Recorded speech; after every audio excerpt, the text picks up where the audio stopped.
Hello guys, today I'm going to be exploring and explaining some of the most interesting and creepiest Super Mario mysteries. And why don't I give you a quick example? In Super Mario Sunshine, if you go into the Noki Bay level, you will find this secret door.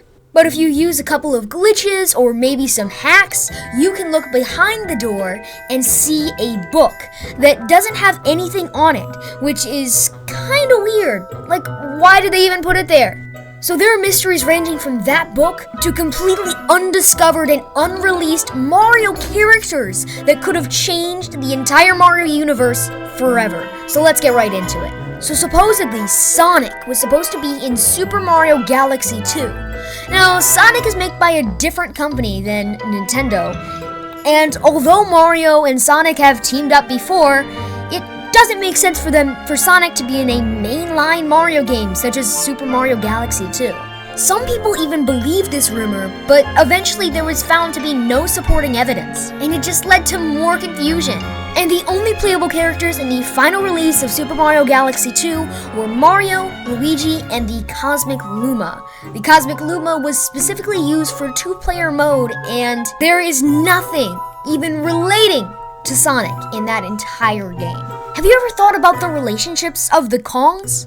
Like, how does Diddy Kong and Donkey Kong and Cranky Kong or even Funky Kong, do they all know each other? Are they relatives? What does this all mean? It's often thought to be that there was the original Donkey Kong from the arcade game, and then his son was Donkey Kong Jr. from some of the following games. And then the original Donkey Kong grew into Cranky Kong, and the original Donkey Kong Jr., who isn't seen today, has now grown up into the Donkey Kong that we know today. As far as Dixie Kong and Diddy Kong, they might be cousins, nephews, who knows?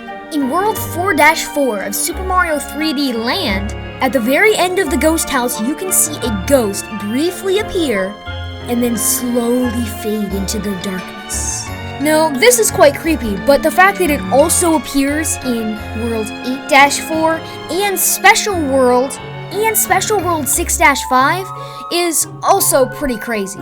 And always make sure to look out your window, because there might be a Kodama ghost there. Have you ever thought about what Mario's last name is? Now, because it's called the Mario Bros, makes you think that Mario is their last name. But then Mario and Luigi wouldn't make sense, because then it would be Mario Mario and Luigi Mario, which doesn't make sense either. My theory is that Mario's real name is Itsumi Mario, because Itsumi in Japanese means super. It would be Super Mario and then Luigi Mario.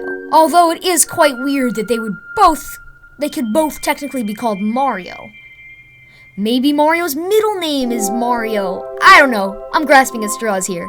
And in the original Donkey Kong game on the arcade machines, Mario was called Jumpman. So maybe his name is Jumpman Itsumi Mario. But it would still be weird that Mario would be called by his last name.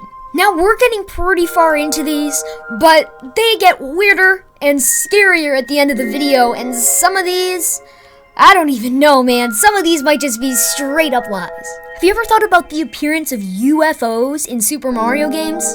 There have been actually quite a few. In Super Mario 3D Land, you can use binoculars to see a UFO in World 1-3. And the UFO, for some reason, only appears every minute and a half. So, weird, right? But then in Super Mario Maker, the original, UFOs appear quite a few times. There are horned UFOs in the 100 Mario Challenge that are abducting and destroying materials. Like what are they even doing? And if you tap the letter A in Mario on the title screen of Super Mario Maker, it said that there's a small chance that a red UFO will fly by, although there is not much proof of this.